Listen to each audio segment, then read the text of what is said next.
In the blood-soaked legacy of ancient Rome, not all tragedies wore crowns or wielded swords. Sporus was not a ruler, nor a rebel, merely a boy caught in the gaze of an emperor gone mad. His beauty became his sentence, his body a canvas for one man's obsession. This is the story of how power can erase a soul, and how, in the end, one broken boy made the only choice still left to him. The gaze of an emperor in the gilded heart of the Roman Empire, where marble columns gleamed and the scent of crushed roses clung to palace halls, a single glance would seal the fate of a boy. His name was Sporus, a name that history would remember, not for triumph or treason, but for tragedy. He was young, quiet, and unremarkable in ambition. A freedman within the imperial household, neither slave nor citizen in the truest sense, Sporus lived in the shadows of greatness, unnoticed, untouched by power, till Nero saw him. The year was 65 AD. The empire stretched from the British Isles to the sands of the Euphrates. But inside Nero's domus, Aurea, the Golden House, power had begun to rot from within. Nero, Claudius, Caesar, Augustus, Germanicus, once hailed as a golden prince, had become a man haunted. The great fire of Rome had blackened the city, and with it, the emperor's mind. He performed on stage like a demigod, built monuments to his own glory, and punished perceived slights with terrifying unpredictability. But one loss pierced him deeper than any political betrayal: the death of his wife, Poppaea Sabina. Some say he kicked her to death in a fit of rage while she was pregnant. Others whisper she died of childbirth. But what matters is this: Nero grieved, obsessively, pathologically. And then he saw Sporus. The boy's features, delicate, feminine, ghost-like, stirred something unnatural in the emperor. It was not love, not even desire. It was something darker: resurrection. Nero saw a shadow of Poppaea, and to the mind of a grieving god-emperor, shadows could be shaped into flesh. The decision was swift, private, and monstrous. Nero would remake the boy into his dead wife. What began as a glance would soon become a decree. And Sporus, who had wanted nothing but survival, would become the centerpiece of Rome's most grotesque illusion: a corpse brought back to life, not through magic, but through mutilation. There was no ceremony when the order was given, no trial, no defense. It's just the quiet murmur of imperial will, and a boy's life erased. Nero, intoxicated by loss and delusion, had seen something in Sporus, a face too close to memory, a softness that could be molded, so he acted. Not like a man in grief, but like a god demanding rebirth. The order: castration. Sporus, still barely more than a child, was summoned. He did not understand why. No one explained. No one asked. He obeyed, as those without power must. In a white chamber within the palace, beneath hanging lamps and behind closed doors, the procedure was done. Imperial physicians worked in silence, their hands clean, their conscience absent. And Sporus, held down, trembling, voiceless, became something else. His cries were muffled by thick marble. His tears meant nothing. When it was over, he lay in silks, bleeding. Alone, the pain was not just in the body. It was in the mind, the sudden absence of future, of manhood, of self. There was no healing, only dressing. And then came the second decree. He would be married. Nero announced the union with pride. Not as a scandal, but a spectacle. Rome would witness his love reborn. Sporus was renamed Sabina, was dressed in Poppaea's gowns, adorned with her jewels, perfumed with her memory. The court was commanded to accept it. Senators bowed, slaves wept in silence. Musicians played as if it were any other wedding. But beneath the gold, a boy stood in pain, unable to walk properly, barely able to breathe, forced to smile. The wedding was public, grand, disturbing. Nero played the groom, Sporus the bride. Rome watched and said nothing. The applause echoed louder than the horror. And in that applause, the last piece of Sporus' identity vanished. He was no longer a person. It was a role, written by someone else, for someone else, and he would never be allowed to stop performing. From that day forward, Sporus was no longer seen as a person, but as an apparition, draped in the robes of the dead, painted in the colors of grief. He was Nero's moving illusion, a fantasy in flesh. Wherever the emperor went, Sporus followed. Not with dignity, but with choreography. He walked 2 steps behind, eyes lowered, lips painted.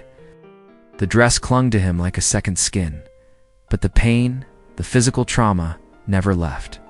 Castration had changed his voice, his gait, his breath. Sitting too long ached, standing too long burned. Yet still, he appeared. Every morning. Powdered, rouged. Correct. Nero made him attend banquets, festivals, theater performances. At every event, Sporus played the part. Poured wine with delicate fingers, nodded with soft poise, answered to Sabina without flinching. But behind every gesture was exhaustion.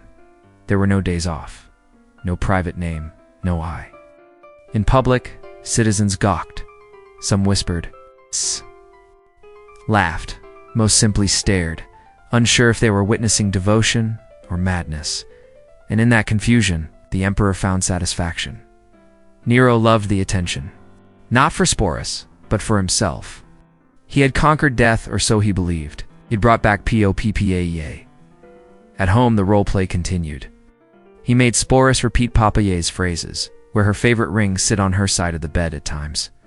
Nero would weep while holding him. Other times he would grow angry, claiming Sporus wasn't trying hard enough. The punishment was silence, or distance, or sometimes worse. But Sporus had learned emotion had no place here. Mask must stay on, always. He stopped crying, stopped asking, stopped hoping. Even the servants began to forget who he was before. They bowed to him as empress, some with pity, some with disgust, most with fear. And in that fear, the illusion lived on. Sporus. Now barely more than a symbol had become the crown itself. Not gold, not laurel, but a crown of silence, worn by someone who could no longer speak. As months turned into years, the mask became a second skin. Sporus no longer remembered how to walk like himself, how to speak like a boy, how to feel without asking permission. He had become a masterpiece of imperial delusion and a prisoner. Of Nero's grief, the emperor's love was not gentle. It was hunger dressed as devotion. He demanded Sporus be everything Poppaea had been and everything she wasn't. When Sporus failed to mimic a memory, Nero would rage. When he succeeded, Nero would weep. There was no winning, only surviving. The court watched in silence. Servants bowed, senators smiled, guests applauded, but their eyes betrayed the truth. They were afraid, not just of Nero, but of what he had become. He no longer ruled, he performed. Rome burned, provinces rebelled, generals plotted, but the emperor toured Greece with his empress, singing songs, staging plays, hosting feasts. Sporus, dressed in silk and sorrow, was always by his side like a living ghost. In Athens, in Corinth, in Delphi, Nero introduced him to foreign nobles as his wife. Some smiled politely, others recoiled. I all understood this. It was no love story. This was a man tearing the world apart just to hold on to a fantasy. Sporus never broke the act. He could not. Because his survival, his breath, his food, his bed, depended on it. And yet, every bow he made, every gentle smile he forced, hollowed him further. No scars marked his face. But inside, the wounds bled without end. He had become not just a puppet, but a monument to a woman he never was. And in Nero's twisted theater, the show had no final curtain. By now, Sporus was no longer a secret. His face pale, polished, tragic had become familiar across the empire. Rome had stopped whispering. Now it stared. And it judged. The senators called it decadence. The people, madness. The generals, weakness. And in Nero's refusal to govern, in his obsession with theater and illusion, they found their justification to rebel. Nero no longer saw, or perhaps he refused to. His empire trembled, but he clung to Sporus as if clinging to a dream.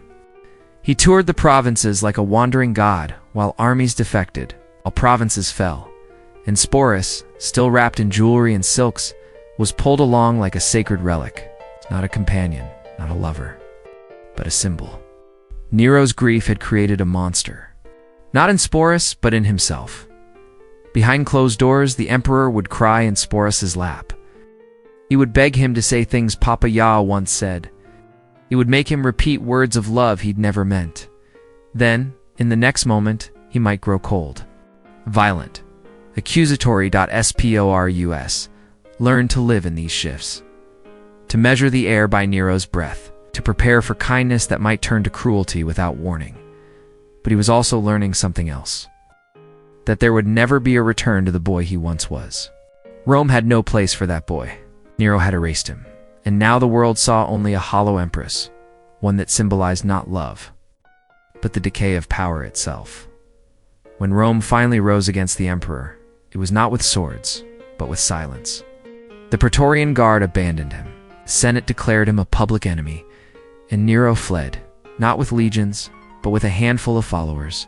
Among them, still loyal, still silent, was Sporus, a boy who had become a mirror, a mask, a memory, and now perhaps a witness to the final fall. The empire had turned its back. The golden boy was now a fugitive. The emperor of Rome, once master of the world, now slept in stables, drank from broken cups, and trembled at every sound. And beside him, as always, was Sporus. The final days were a blur of dust and fear. Nero wandered through villas and farmlands, searching for allies who no longer existed. His few companions, loyal freedmen, a handful of servants, watched in silence as their god unraveled. But it was Sporus who bore the worst of it. He still wore the dress, still answered to Sabina, even as Rome declared Nero an enemy. Even as the world crumbled, the theater continued, in the shadows of abandoned estates. Nero would speak to him as if nothing had changed, would ask for songs, would whisper love. He begged Sporus to die with him, to share in a double suicide, as lovers, as husband and wife. But Sporus did not answer, not with words, only silence, silence sharper than any sword. The emperor grew. Desperate? His final plan? Dramatic death on stage? A final performance before ending it all? But even that fantasy collapsed. When the moment came, Nero faltered. It was his freedman, Epaphroditus, who helped him fall on his own sword. Nero died choking on his own blood, not with glory, but with the whispered words, "What an artist dies in me." And Sporus, he did not cry. He did not scream. He watched, still dressed as an empress. For the first time in years, the world stood still. The man who had rewritten his body, stolen his name and turned him into a symbol, was gone. But freedom did not follow. Instead, a new kind of terror began. A life without Nero, but not without chains. Because now, Sporus was no longer just a ghost of the past. He was a living relic, and every man who sought power would want to possess him. Nero was dead, but for Sporus, the nightmare did not end. He was no longer a consort. It was no longer a performance, but he was not free. He had become a political artifact, a living symbol of the empire's rot, and those who seized the throne wanted him not out of affection, but as proof that they now owned what Nero once cherished. The first was Galba. He took Sporus along with the other spoils of Nero's household tapestries. Servants, treasures. The boy who had once worn a crown was now unspoken property, paraded in silence through a court that had no place for grief, no interest in dignity. Galba never asked who Sporus was. He only cared what he represented. Sporus remained infeminine, dressed not by choice, but by inertia. The empire had only ever seen him that way. Undress would not bring liberation. It would only invite danger. When Galba was assassinated, the cycle repeated. Otho claimed him next and treated him with a strange kindness, as if seeing in Sporus a reflection of his own fragility. But Otho's reign lasted mere weeks. Then came Vitll, and with him came the end. Vitellius crude and theatrical. Saw in Sporus not tragedy, but entertainment. He ordered a public spectacle. Sporus was to play the role of Persephone, the maiden dragged into the underworld in a reenactment staged not for honor, but for mockery. The crowd would watch as a castrated boy, dressed as a goddess, was symbolically raped in the arena, said nothing. But inside, something snapped. After years of forced identity, of costumes and silence, of being reshaped and renamed, this final humiliation could not be endured. He did the only thing left to him before the show could begin. Sporus took his own life, alone, unceremonious, forgotten by most. But in that final act, he reclaimed something sacred, the right to choose his own ending. He would not be a joke, not a relic, not a puppet. He died not as Sabina, not as empress, but as himself, a name history almost forgot, a soul it never deserved. Sporus left behind no writings, no letters, no voice, no monument bearing his name. What remains is rumor, fragments, glimpses through the warped lens of ancient historians, many of whom never saw him as fully human, and yet his story endures. Not because he wielded power, but because he revealed what power can do. Sporus was not a villain, not a hero. He was something far more difficult to look at. A person caught in the teeth of empire, beautiful, silent, expendable. Through him, we see the truth of unchecked authority, that in Rome, as in every empire, the powerful did not just conquer lands. They conquered bodies. They bent identity, love, and even gender into tools for control. Nero's madness was not an anomaly. It was the echo of a system that taught men to mold others into reflections of their own longing. Sporus became a mirror and was shattered for what it revealed. His mutilation was not just physical. It was the erasure of self-sanctioned, applauded, repeated. And yet, within that erasure, a flicker of defiance survived. In choosing death, Sporus spoke louder than he ever could in life. He rejected the role, rejected the stage, refused to let his final breath serve as spectacle. His suicide was not surrender. It was resistance. A reclamation of dignity in a world that had denied him even the right to speak. And perhaps, in that final act, Sporus became something more than a boy. In a dress, he became a symbol, not of tragedy, but of truth. A reminder that behind every empire's grandeur lie stories never carved into marble. Stories of those crushed beneath the weight of someone else's dream.